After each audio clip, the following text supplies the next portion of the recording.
72 کا ایک دن میں فرزند زہرا جنازے هو الملك الحق المبين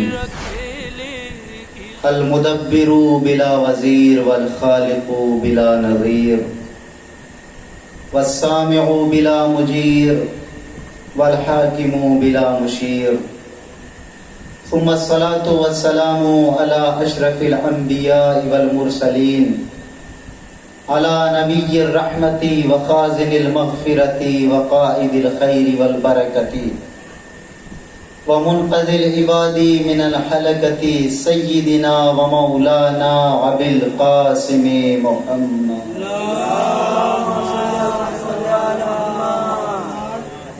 وعلى اہل بیتہ الطیبین الطاہرین المعصومین المظلومین المنتخبین المنتجبین الذین اذهب اللہ عنہم الرجس وطهرهم تطهيرا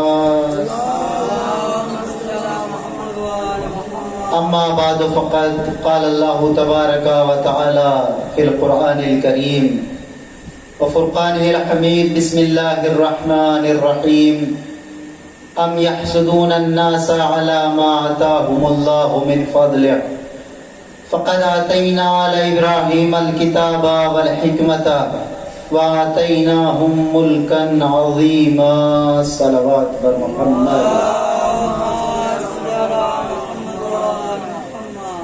عزیزان محترم، بزرگان قوم ملت،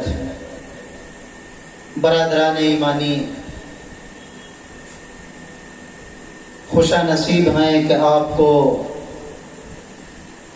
فاطمہ کے لال کا غم اور یہ فرش اعضا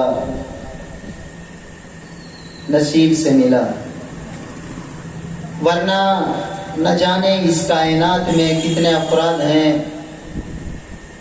کہ جو اس فکر اور اس سوچ میں گرفتار ہیں کہ ہمیں کوئی ایک ایسا مکتب ملے، کوئی ایک ایسی یونیورسٹی ملے، کوئی ایسا ایک اسکول ملے.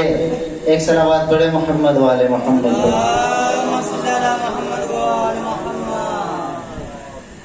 انسان آج کے اس دور میں صرف اس فکر میں مبتلا ہے کہ کوئی ہم کو ایسا شخص ملے کہ جو ہم کو حق اور باطل کی پہچان کرا سکے.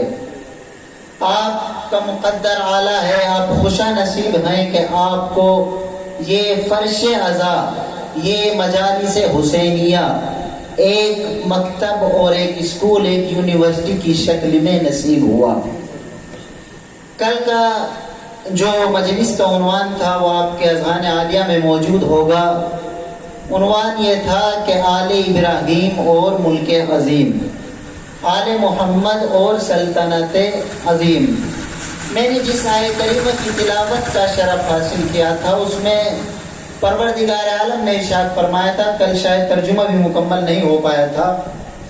اللہ نے ارشاد فرمایا تھا کہ بسم اللہ الرحمن الرحیم ام یحسدون الناس علی ما آتاہم اللہ من فضلہ، کہ تم کیوں حسد کرتے ہو آل ابراہیم سے ان چیزوں پر کہ جو ہم نے آل ابراہیم کو اپنے فضل سے عطا کی ہیں. پھر اللہ نے فرمایا فقد آتینا آل ابراہیم الکتاب، ہم نے آل ابراہیم کو کتاب عطا کی، والحکمت، اور ہم نے حکمت عطا کی، وآتیناہم ملکا عظیما، اور ہم نے آل ابراہیم کو ملک عظیم عطا کیا، آل ابراہیم کو سلطنت عظیم عطا کی. اللہ نے 3 چیزیں آل ابراہیم کو عطا کی ہیں. اولا حکمت، علم اور ملک عظیم. حکمت پر گفتگو نہیں ہوگی اور نہ ہی علم پر گفتگو ہوگی. ہمارا جو عنوان ہے اس میں شامل ہے ملک عظیم. پروردگار عالم نے آل ابراہیم کو ملک عظیم عطا کیا. اور آپ متوجہ رہیے، زیادہ دیر کے لیے آپ کے سامنے نہیں ہوں، تقریباً کچھ ہی لمحات آپ کے سامنے بیان کرنا ہے. پروردگار عالم نے آپ نے سنا ہوگا کہ اللہ کے ایک نبی گزرے ہیں جن کا نام ہے جناب سلیمان. اللہ نے ان کو بھی ایک ملک عطا کیا. جناب سلیمان کو جو ملک عطا کیا پروردگار عالم نے قرآن مجید میں آیات میں موجود ہے کہ ہم نے سلیمان کو ملک عطا کیا. یہ ہے سلیمان نبی. اللہ نے فرمایا کہ ہم نے سلیمان کو ملک عطا کیا. اور جب آل ابراہیم کا نمبر آیا, جب آل ابراہیم کو کچھ عطا کرنے کی باری آئی, تو اللہ نے خالی یہ نہیں کہا کہ ہم نے آل ابراہیم کو ملک عطا کیا, بلکہ اللہ نے فرمایا وَآتَيْنَاهُمْ مُلْكًا عَظِيمًا, ہم نے آل ابراہیم کو بڑا ملک عطا کیا, عظیم سلطنت عطا کی. اور پروردگار عالم نے جناب سلیمان کو ایک صلوات پڑھے محمد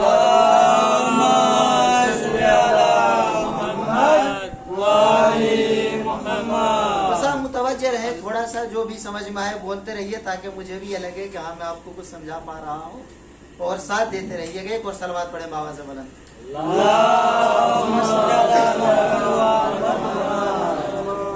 اللہ نے جو جناب سلیمان کو ملک عطا کیا اور جو ملک آل ابراہیم کو عطا کیا, ان میں ایک بہت بڑا فرق ہے. جناب سلیمان کو جو ملک عطا کیا پروردگار عالم نے, وہ اس وقت عطا کیا کہ جب جناب سلیمان نے پروردگار عالم کی بارگاہ میں دعا کی کہ پروردگارہ مجھے ایک ملک عطا کر دے اور مجھے ایسی حکومت عطا کر دے کہ میں پوری کائنات پر حکومت کر سکوں. یہ ہے جناب سلیمان کہ جن کو مانگنے پر اللہ نے ملک دیا. یہ ہے آل ابراہیم جنہوں نے اللہ سے مانگا نہیں مگر پروردگار عالم نے ملک نہیں ملک عظیم دے دیا. اللہ نے ملک عظیم دے دیا.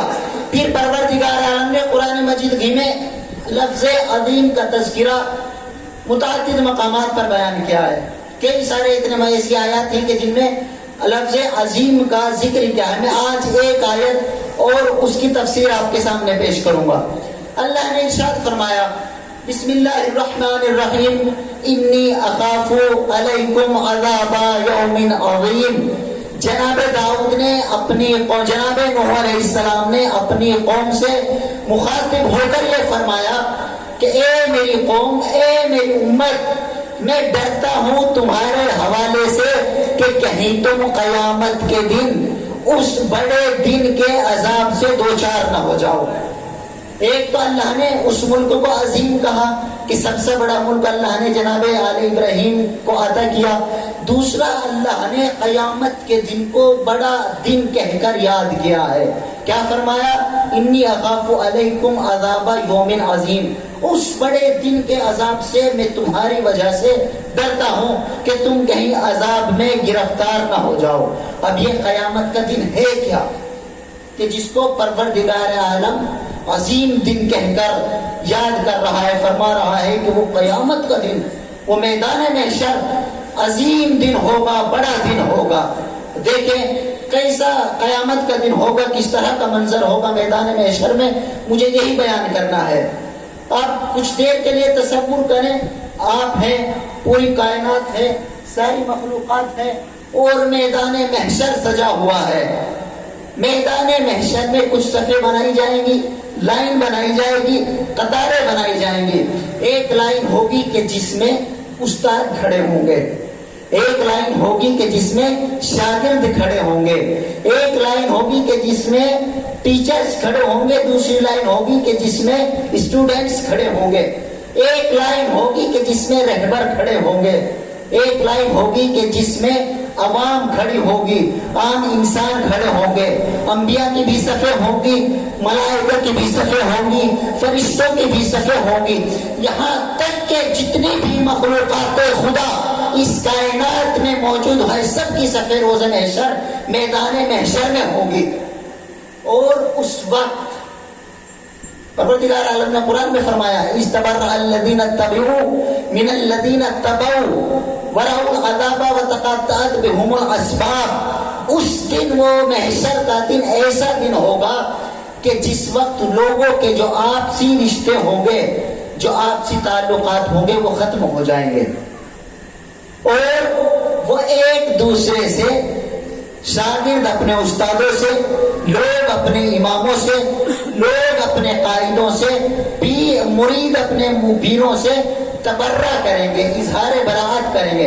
تبرہ کا مطلب یہ نہیں ہے کہ آپ لعنت کریں گے، نہیں، تبرہ ہے عربی کا لفظ جسے ہم اردو میں بھی استعمال کرتے ہیں۔ تبرہ کا مطلب ہوتا ہے دور کر دینا۔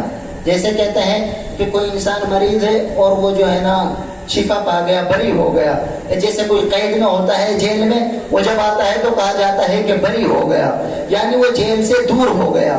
اسی طریقے سے میدان محشر میں جب آپسی رشتے ختم ہو جائیں گے، شاگرد اپنے استادوں پر تبرہ کریں گے، یعنی ان کو دور بھگائیں گے، خود سے دور بھگائیں گے۔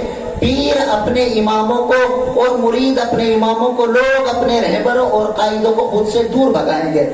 اس وقت کا منظر یہ ہوگا کہ پروردگار عالم کی آواز آئے گی، پروردگار عالم کی آواز آئے گی کہ آ جائے وہ نکل کر ان صفوں سے باہر کہ جس کو ہم نے اس زمین پر اپنا خلیفہ بنایا تھا۔ روایت یہ بتاتی ہے کہ سب سے پہلے جناب داؤد صف انبیاء سے نکل کر باہر آئیں گے، اور جیسے ہی جناب داؤد آئیں گے پروردگار عالم کی آواز آئے گی، یا داؤد انا جعلناک خلیفۃ فی الارض، اے داؤد ہم نے تم کو زمین پر اپنا خلیفہ ضرور بنایا تھا، مگر اس وقت ہماری مراد تم نہیں ہو۔ جناب داؤد واپس جا کر صف انبیاء میں چلے جائیں گے۔ اس کے بعد جناب ابراہیم آئیں گے باہر نکل کر، پروردگار عالم پھر جناب ابراہیم سے فرمائے گا کہ اے ابراہیم ہم نے تم کو اس زمین پر اپنا خلیفہ ضرور بنایا تھا، مگر ہماری مراد تم سے اس وقت نہیں ہے۔ روایت یہ بتاتی ہے کہ جب پروردگار عالم تیسری مرتبہ آواز دے گا کہ وہ نکل کر آئے کہ جس کو ہم نے اس زمین پر اپنا خلیفہ بنایا تھا، تو روایت یہ بتاتی ہے کہ عرش کی دائیں جانب سے علی ابن ابی طالب کا نمودار ہوگا اور ارشاد فرمائیں گے لبیک یا اللہ، اے پروردگارا میں حاضر ہوں۔ پروردگار کی آواز آئے گی، اے ابو طالب کے بیٹے، اس وقت ہماری مراد تمہیں سے تو ہے۔ جناب امیر کائنات تشریف لے کر آئیں گے، پروردگار عالم فرمائے گا کہ اس وقت ہماری مراد تمہیں سے ہے یا علی، ہم نے تمہیں کو حقیقتاً اپنا امام بنایا تھا۔ اب یہاں سے سنیے، یہاں سے متوجہ ہو کر سنیے گا، فضائل کے گوشے ہیں، دو چار جملے آپ کے سامنے بیان کرنے ہیں۔ مولا کائنات آ گئے، آپ تصور کریں وہیں جو صفیں لگی ہوئی ہیں انسانوں کی، پرندوں کی، حیوانوں کی، انہی صفوں میں آپ بھی کھڑے ہوں گے، ہم بھی کھڑے ہوں گے، میدانی محشر میں سب جمع ہوں گے۔ اب مولا کائنات آ گئے ہیں باہر صف انبیاء سے۔ اب جیسے ہی صف انبیاء سے باہر آئیں گے تو پروردگار عالم آواز دے گا، اے اہل محشر۔ اب پروردگار عالم پوری کائنات کو آواز دے گا، پورے انسانوں کو آواز دے گا، آپ کو بھی آواز دے گا کہ اے کائنات کے انسانوں، تم میں سے جس نے بھی علی کو اپنا امام مانا تھا وہ اپنی جگہ سے اٹھے، علی کے دامن کو پکڑے اور جدھر جدھر علی جائے پیچھے پیچھے چلا جائے۔ اب آپ مجھے انصاف سے بتائیے کہ علی کدھر جائیں گے؟ کدھر جائیں گے علی؟ اس وقت صرف دو راستے ہوں گے، یا تو جنت کا راستہ ہوگا یا جہنم کا راستہ ہوگا۔ میں یقین سے کہہ سکتا ہوں کہ میدان محشر میں پروردگار عالم کی اس آواز کے بعد صرف چند لاکھ یا کچھ اس سے زیادہ لوگ رہ جائیں گے کہ جو اپنی جگہ سے کھڑے ہوں گے اور علی کے پیچھے پیچھے چلتے چلے جائیں گے۔ اب آپ جملہ سنیں گے، آپ فخر کریں اپنے مقدر پر، اپنے قسمتوں پر ناز کریں، شاید اس منزل پر آ کر فخر بھی جائز ہو جائے، اس لیے کہ آپ وہ ہیں کہ جو دنیا میں بھی حق کے ساتھ ہے، آخرت میں بھی حق کے ساتھ ہے۔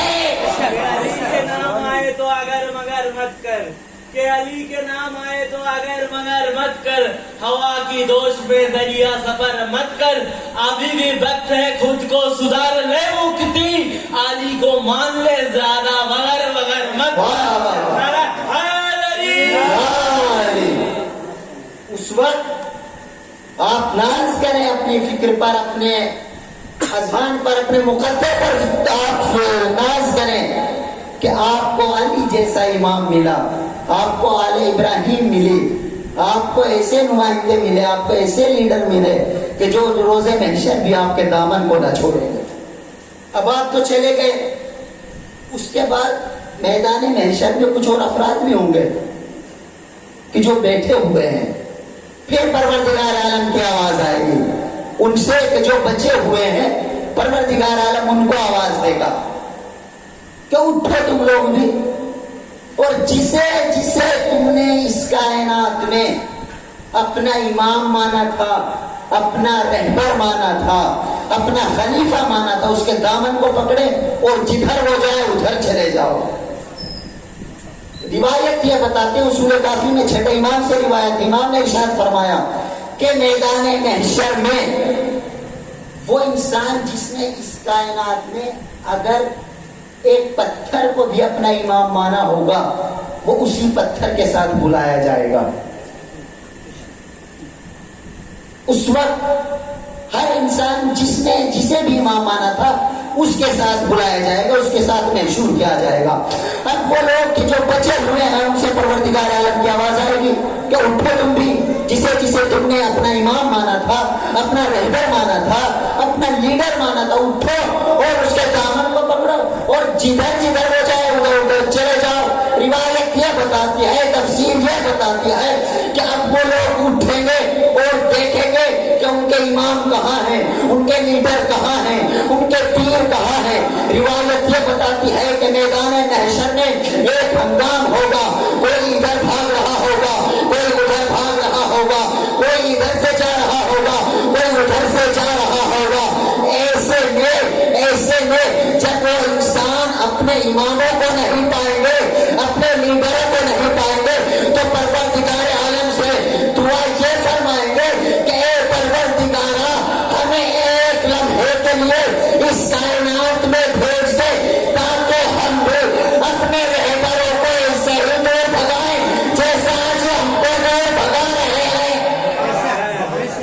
اس لیے کہ جب وہ میدان محشر میں ہنگام ہوگا نا، آپ تو چلے گئے علی کے پاس، علی آپ کو لے کر چلے جائیں گے حق کی جانب، جنت کی جانب۔ اب جو افراد بچے ہوئے ہیں اب وہ اپنے مریدوں کی طرف بھاگیں گے، اب جو شاگرد ہیں وہ اپنے استادوں کی طرف بھاگیں گے، اب جو مرید ہے وہ اپنے پیروں کی طرف بھاگیں گے۔ اب جیسے بھاگتے چلے جائیں گے، روایت یہ بتاتی ہے، تفصیل یہ بتاتی ہے آیت کی کہ جب وہ امام کہ جو علی کے علاوہ اس کائنات میں خود سے امام بنے ہوئے تھے، جب وہ اپنے ماننے والوں کو آتا دیکھیں گے تو ان سے دور بھاگیں گے اور یہ فرمائیں گے کہ یہ میدان محشر ہے، ہمارے پاس نہ آؤ، ہمیں خود حساب یہ پڑے ہیں۔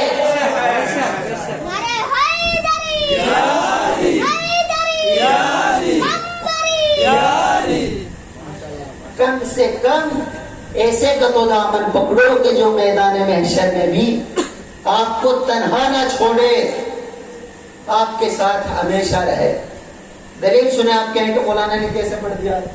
قرآن مجید میں پھر اللہ نے ارشاد فرما دیا کہ کون کس کے ساتھ بلایا جائے گا۔ بسم اللہ الرحمن الرحیم، اللہ نے ارشاد فرمایا یوم ندعو کل اناس بامامہم، ہم قیامت کے دن ہر ایک انسان کو اس کے امام کے ساتھ بلائیں گے،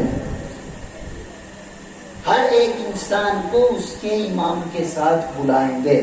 اللہ نے یہ نہیں کہا کہ ہر انسان کو اس کے باپ کے ساتھ بلائیں گے، یہ نہیں کہا کہ ہر ایک انسان کو اس کی ماں کے ساتھ بلایا جائے گا، یہ نہیں کہا کہ ہر انسان کو اس کے دوست کے ساتھ بلایا جائے گا، بلکہ یہ فرمایا کہ ہر انسان میدان محشر میں اپنے امام کے ساتھ آئے گا۔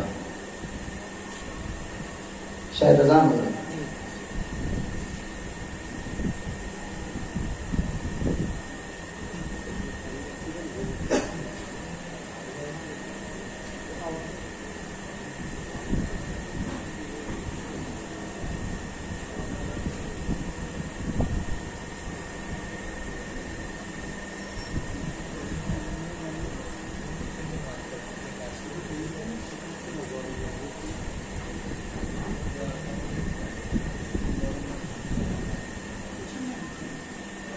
کیا فرمایا پروردگار عالم نے؟ ہم ہر انسان کو اس کے امام کے ساتھ بلائیں گے۔ اب ہمارا کیا فریضہ بنتا ہے؟ کیا چیز واجب ہے ہمارے اوپر؟ عزیزان محترم، آپ اپنا وقت دنیا کی لذتوں میں نہ گزاریں، دوستیوں میں نہ گزاریں، چوراہوں پر کھڑے ہو کر نہ گزاریں، سڑکوں پر کھڑے ہو کر نہ گزاریں۔ اپنے وقت کے امام کو پہچانیں، کیونکہ اس وقت آپ کا دوست آپ کے ساتھ نہیں جائے گا، آپ کا امام آپ کو لے کر جائے۔ اور میں نے جیسے فرمایا شروع میں کہ پروردگار عالم نے اور شہزادی نے ہمارے جو مقدر میں یہ فرش اعضا رکھا ہے، ہم اسی فرش کی بدولت اپنے زمانے کے امام کو پہچان سکتے ہیں۔ لیکن اگر ہم اس فرش اعضا سے دور ہیں، اگر ہم ہی اس فرش اعضا سے دور ہو جائیں تو اپنے وقت کے امام کو کیسے پہچانیں؟ اگر ہم ہی اپنے وقت کے پابند نہ ہو پائیں، مثلا اعلان ہے، سب جانتے ہیں کہ مجلس جو ہے نا اس وقت شروع ہو جائے گی، ہم ہی میں سے جوان ہیں کچھ اپنے گھروں میں بیٹھے ہوئے ہیں، یا کچھ سڑک پر کھڑے ہوں گے، کہیں نالی کے اوپر کھڑے ہوں گے، کہیں کسی کچرے کے پاس کھڑے ہوں گے۔ عزیزان محترم، آپ یاد رکھیں، آپ جتنے بھی ہیں آپ فخر کریں اپنے مقدر پر کہ آپ اس فرش پر بیٹھے ہوئے ہیں، اس لیے کہ انسان کے ہاتھ میں ہے صرف دو چیزیں ہیں، یا تو اس فرش پر آ کر جنت والوں کے ساتھ بیٹھ جائے، یا باہر سڑک پر ہو کر گندگی کے پاس کھڑا ہو جائے۔ یہ انسان کو فیصلہ کرنا ہے کہ کہاں آنا ہے، اور وقت کی پابندی کے ساتھ آئیں تاکہ مجلس بھی اپنے وقت سے شروع ہو سکے اور وقت پر ختم ہو سکے۔ یہاں پر علامہ ڈاکٹر کلب صادق صاحب کا ایک جملہ، کلب صادق صاحب لندن میں مجلس پڑھنے کے لیے گئے، عشرے کے لیے۔ مجلس کا ان کو ٹائم دیا گیا 9 بجے، جہاں تک میرے ذہن میں ہے 9 بجے کا ٹائم دیا گیا، لیکن 9 بج گئے، امام بارگاہ میں کوئی عزادار بھی تشریف نہ لایا۔ مولانا نے کیا کیا؟ منبر پر گئے اور مجلس شروع کر دی۔ کلب صادق صاحب نے مجلس شروع کر دی، جیسے ہی لوگوں نے بیان سنا تو لوگ پریشان ہو گئے، سمجھے کہ شاید مولانا غصہ ہو گئے ہیں، اس لیے مجلس شروع کر دی۔ نہیں عزیزان محترم، مولانا غصہ نہیں ہوئے، مولانا نے صرف خطبے کے بعد ایک جملہ فرمایا کہ جو قوم اپنے وقت کی پابند نہ ہو سکے وہ قوم کبھی کامیاب نہیں ہو سکتی۔ بے شک۔ یہی یاد رکھیں آپ، اگر آپ جائیں یوروپ میں، لندن، امریکہ، ادھر جائیں، وہاں پر لوگوں کو ایک گھنٹے کی نہیں، ایک منٹ کی نہیں، ایک سیکنڈ کی قدر ہے۔ وہ لوگ ایک سیکنڈ کا حساب رکھتے ہیں۔ تبھی دیکھیں وہ لوگ کہاں ہیں اور ہم کہاں ہیں۔ خیر بہرحال آئیے اس فرش اعضا پر تاکہ اپنے وقت کے امام کی معرفت حاصل کر سکیں، اس لیے کہ اللہ نے فرمایا کہ روز محشر تم اپنے امام کے ساتھ بلائے جاؤ گے۔ کیسے بلاؤ جاؤ گے؟ امام نے، میں نے ایک اور چھٹے امام کے حدیث آپ کے سامنے بیان کی تھی کہ جس انسان نے اگر کسی پتھر کو بھی اپنا رہبر مانا ہو، کسی پتھر کو بھی اپنا امام مانا ہو، وہ اسی پتھر کے ساتھ بلایا جائے گا۔ آخری روایت، جنگ نہروان کا نام آپ نے سنا ہوگا۔ مولا کائنات نے جنگ لڑی، جیسے ہی مولا کائنات جنگ نہروان کے لیے نکلے، راستے میں پہنچے، ایک چرچ پڑا پادریوں کا۔ جیسے ہی چرچ پڑا، وہاں پر ایک پادری رہتا تھا، ایک فادر جسے کہتے ہیں فادر۔ اس نے مولا کائنات کو دیکھا اور لشکر کو دیکھا تو اس نے دیکھ کر فرمایا، لوگوں سے پوچھا کہ یہ کون ہے اور کہاں جا رہا ہے؟ اس نے فرمایا کہ اللہ کے نبی محمد کا داماد اور اس کا وصی ہے کہ جو خارجیوں سے جنگ کے لیے جا رہا ہے۔ اس نے فرمایا، پادری نے کہا اچھا اس نے کاغذ اٹھایا اور قلم اٹھایا اور امام کا زائچہ دیکھنا شروع کیا. زائچہ یعنی جسے کنڈلی کہتے ہیں، مستقبل، فیوچر دیکھا امام کا. آیا، گھبرا گیا، پریشان ہو گیا اور آ کر امام سے فرمایا، جملہ سنیے گا، یاد رکھیے گا ذہن میں کہ آل ابراہیم آل محمد وہ ہیں کہ جن کو اللہ نے ملک عظیم اور ایسے ایسے فضائل سے نوازا ہے کہ جو ان کے دشمنوں کو نصیب نہیں ہو سکے. آیا امام کے پاس اور آ کر فرمایا کہ اے ابو طالب کے بیٹے، اے رسول کے وسیع، آپ جنگ کے لیے نہ جائیں. امام نے فرمایا، کہا کس لیے نہ جاؤں؟ اس پادری نے فرمایا کہ اے رسول کے وسیع، میں تم کو اس لیے منع کر رہا ہوں کہ اس وقت تمہارے ستارے گردش میں ہے. امام نے اس سے جملہ فرمایا کہ ان ستاروں کا محتاج تو ہوگا، ہم ان کے محتاج نہیں ہیں. امام چلے جنگ نہروان کے لیے. امام نے اس سے فرمایا، پادری سے، کہ دیکھ، تیرا فیوچر بتانا یا تیرا کنڈلی نکالنا اپنی جگہ پر صحیح ہوگا، لیکن ہمارے یہاں پر ہماری شریعت میں اس چیز کو حرام قرار دیا گیا ہے، غیب کی خبریں بتانا، کیونکہ علم غیب صرف آل محمد اور انبیاء اور ائمہ علیہ السلام کے علاوہ اور کسی کے پاس نہیں ہے.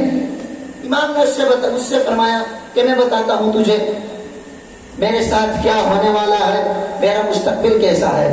امام نے فرمایا کہ میں جنگ کے لیے جا رہا ہوں، خارجیوں سے میری جنگ ہے، اور میں تجھ کو یہ بھی بتا دوں کہ جنگ کا نتیجہ کیا ہوگا.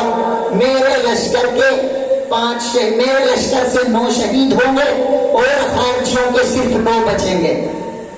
یہی ہوا. یہ امام کے پیچھے پیچھے، کیونکہ اسے اپنے زائچے پر اپنی کنڈلی نکالنے پر بڑا فخر تھا. اب یہ امام کے لشکر کے پیچھے پیچھے چلا، میدان نہروان تک پہنچ گیا.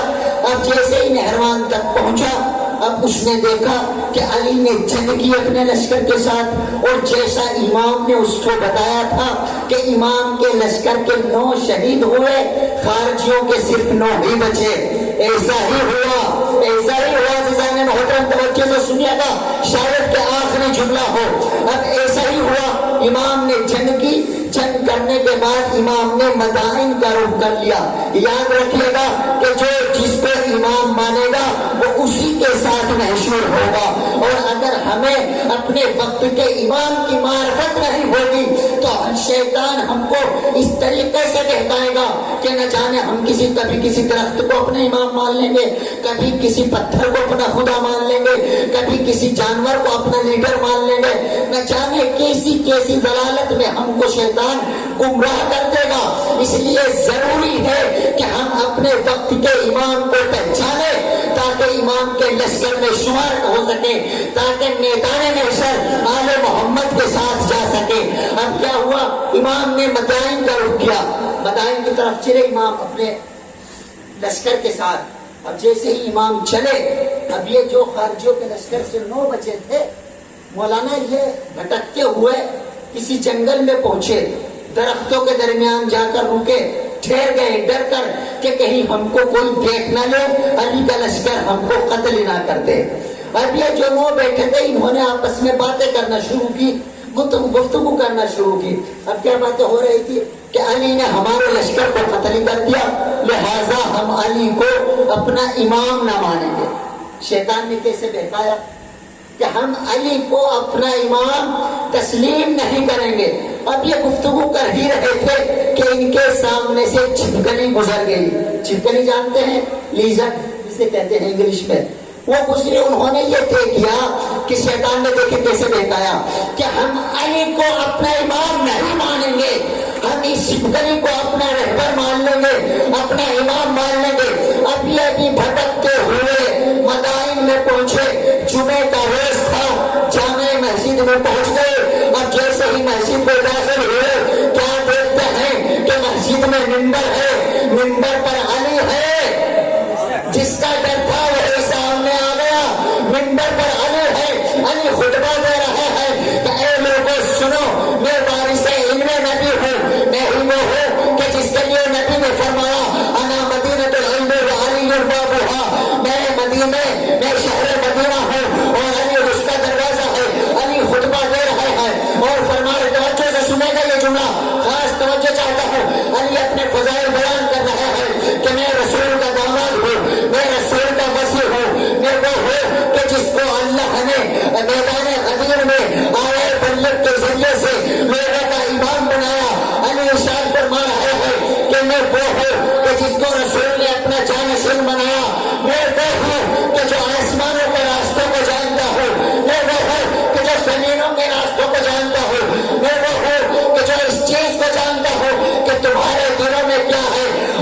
چھپ چھپاتے ہوئے کہیں مسجد کے ستون کے پیچھے جا کر بیٹھ گئے کہ کہیں علی ہم کو دیکھ نہ لے، علی ہم کو پہچان نہ لے.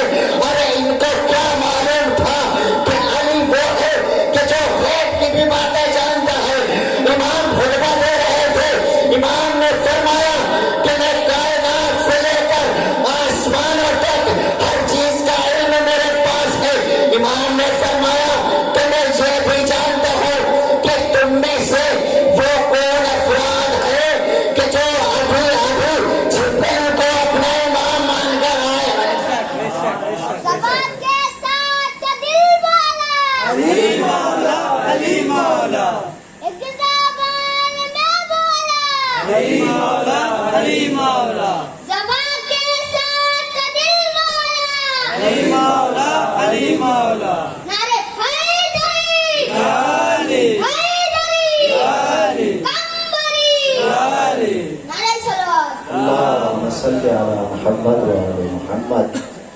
اب یہ پہنچے مسجد میں چھپ چھپاتے ہوئے، چھپتے ہوئے کہ کہیں علی ہم کو دیکھ نہ دے، علی کا لشکر ہم کو دیکھ نہ لے، کہیں قتل نہ کر دے. امام نے فرمایا کہ میں جانتا ہوں کہ تم میں سے اس مسجد میں کون وہ افراد ہیں کہ جو ابھی ابھی چھپکلی کی بیعت کر کے آ رہے ہیں، جو ایک جانور کو اپنا امام مانتے آ رہے ہیں. میں نے کل ارشاد فرمایا تھا، کل بیان کیا تھا کہ لوگوں نے اپنے ذاتی حسد کی بنا پر دامن اہل بیت کو چھوڑ دیا، اتنا بغض کیا کہ اپنی آخرت کو کھو بیٹھے. عزیزان محترم یاد رکھیں، کل پانچویں امام کی حدیث بیان کی تھی کہ حسد ایمان کو اس طریقے سے ختم کر دیتا ہے کہ جس طریقے سے آگ لکڑی کو جلا کر راکھ کر دیتی ہے. یاد رکھیں، آپ کے ذہنوں میں جب اس فرش اعضا پر آئیں، اگر آپ خود کو یہ کہتے ہیں کہ آپ حسین ابن علی اور اہل بیت کے ماننے والے ہیں، ان کے شیعہ ہیں، تو آپ کے دلوں میں یہ حسد، یہ برائی، یہ غیبتیں، یہ دشمنی، یہ انانیت بالکل اچھی نہیں لگتی.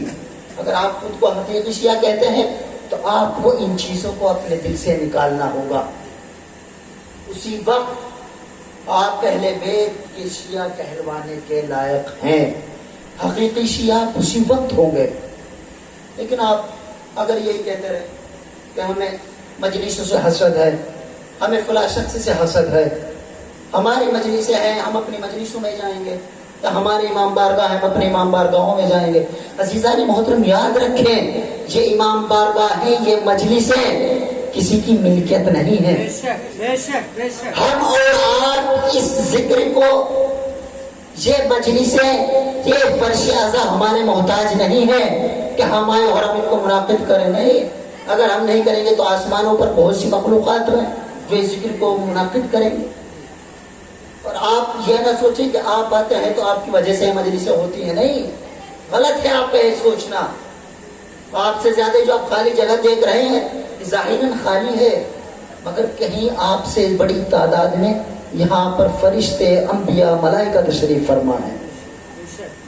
ہوں گی آپ کی مجلسیں، اپنی مجلسوں کو آپ اپنے تک رکھیں، لیکن جیسے ہی اس مجلسوں کو حسین ابن علی کی نسبت دے دی جاتی ہے کہ یہ مجلس حسین ابن علی ہے، تو اس میں یہ لفظ اپنا، یہ میری مجلسیں، یا ہماری انجمنیں، ہمارے نام بارگاہ، یہ لفظ کبھی استعمال نہ ہونا چاہیے. اس لیے کہ آپ کی مجلسیں ہوں گی ضرور، لیکن آپ کے مرنے کے بعد لوگ کہیں گے کہ یہ اس کے سوئم کی مجلس ہے، یہ اس کے تیجے کی مجلس ہے، یہ اس کے چہرم کی مجلس ہے. اگر آپ کو یہی کہوانے کا حق ہے کہ میرے مجلس ہے، تو ہماری طرف سے مر جائے جا کر کے اور اپنی مجلسیں کرا لیں. مگر اس فرش اعظم پر جب بھی آئے تو اپنے سینوں سے، اپنے دلوں سے اس حسد کو نکال کر آئے. اس لیے کہ میدان کربلا میں حسین ابن علی کے ساتھ جو لشکر آیا تھا، جو اصحاب آئے تھے، ان میں سب کے سب مومن نہیں تھے. شب عاشور آپ نے صرف یہ سنا ہوگا کہ صرف حضرت آئے ہیں، نہیں. مقاتل یہ بتاتے ہیں کہ شب عاشور کی رات لشکر یزید سے 23 افراد 23 افراد لشکر یزید سے امام حسین کی طرف آئے. صرف ایک لمحے میں 23 افراد اپنے وقت کے امام کو پہچان گئے اور امام کی معرفت ایسے حاصل کی کہ جہنم کو چھوڑ دیا اور اس کے بعد لشکر حسین میں شامل ہو گئے. امام کے ساتھ جو لشکر تھا وہ سب کا سب امام کے شیعہ نہیں تھے. مدینے سے لے کر کربلا تک نہ جانے کتنے ایسے اصحاب تھے کہ جو راستے میں امام سے متصل ہوئے، امام کے لشکر میں ملے اور امام نے بسم اللہ کہہ کر سب کو گلے لگا دیا اور سب کو اپنے ساتھ لے کر چل دیے. تو ہم کون ہوتے؟ ہماری کیا حیثیت ہے؟ کیا ہم حسین ابن علی سے زیادہ بڑھ کر ہو گئے؟ کہ ہمارے دلوں میں ہمیشہ امام ایک لمحے کے کہ جس نے حضرت حر کی آپ تاریخ جانتے ہیں کہ حضرت حر کون ہے؟ جو امام حسین کو پھیر کر میدان کربلا میں لے کر آئے. حضرت حر امام کا اگر حضرت حر امام کے لشکر میں نہ آتے تو شاید امام کے جو قاتل ہیں ان میں جو سب سے بڑا گناہگار ہوتا وہ حضرت حر علیہ السلام ہوتے.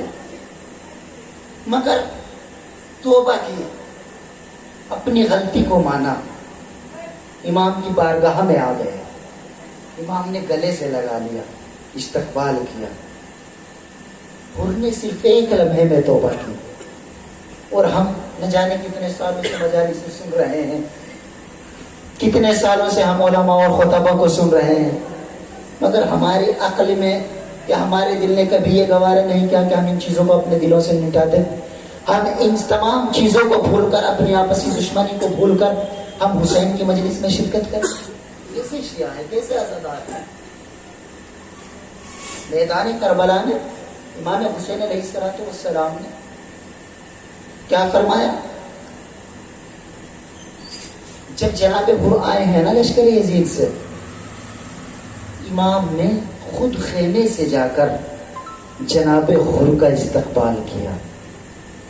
حسین ابن علی فاطمہ کا لال اور اس شخص کا استقبال کر رہا ہے، اس شخص کا ویلکم کر رہا ہے کہ جو امام کو قتل کرنے کے لیے میدان کربلا میں لے کر آئے.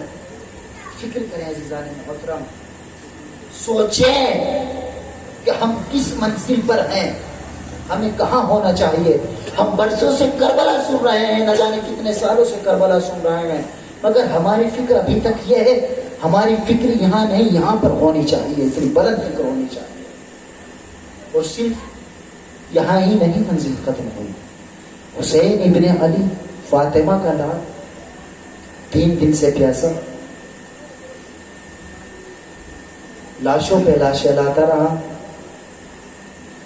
حسین کی غربت، عزاداران امام مظلوم کربلا، صرف ایک اس جملے سے آپ اندازہ لگائیں، جو سمجھ جائے وہ اپنی آنکھوں سے اشک عزا ضرور نکال لیجئے گا، کیونکہ شہزادی آپ سے آنسوؤں کو لینے کے لیے آتے. صرف یہ جملہ کافی ہے کہ امام نے ہر ایک صحابی سے یہ فرمایا کہ میں تمہاری جنت کی ضمانت لیتا ہوں، تم چلے جاؤ، تم یہاں سے مجھے چھوڑ کر چلے جاؤ. مگر ہر ایک صحابی نے یہ فرمایا کہ امام ہم آپ کو اس حالت میں چھوڑ کر کیسے جائے. اللہ جانے کیسی حالت تھی فاطمہ کے لال کی کہ ہر صحابی یہ آ کر کہہ رہا تھا کہ ہم اس حالت میں کیسے چھوڑ کر جائیں. عزادارے، قیامت کا منظر اس وقت تھا کہ جب حر کے بیٹے نے اجازت لی ہے نا، اور امام نے اجازت دی، حر کا بیٹا مقتل میں پہنچا. مقتل میں پہنچنے کے بعد جنگ کے بعد حر کے بیٹے سے گھوڑے پر نہ سنبھلا گیا. جب گھوڑے پر نہ سنبھل سکا تو آواز دی، یا ابتا ادرکنے، اے میرے بابا میری مدد کو آئے. اب جناب حر نے ارادہ کیا کہ بیٹے کے لاشے پر پہنچے. امام نے اس منظر کو دیکھا، فرمایا جوان بیٹے کا لاشا ہے، تم سے نہیں اٹھ پائے گا، تم مقتل میں نہ جاؤ. عزادار روایت یہ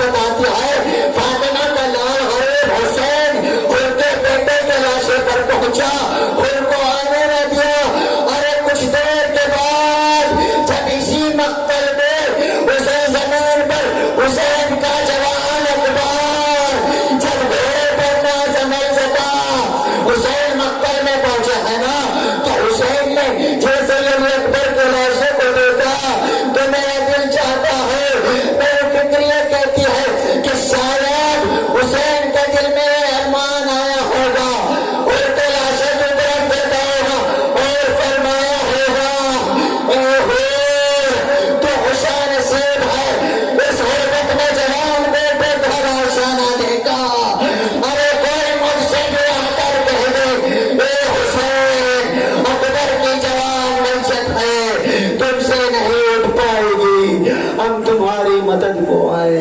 حسین نے اکبر کا لاشا اٹھایا اور مرثیہ پڑھتے جاتے تھے.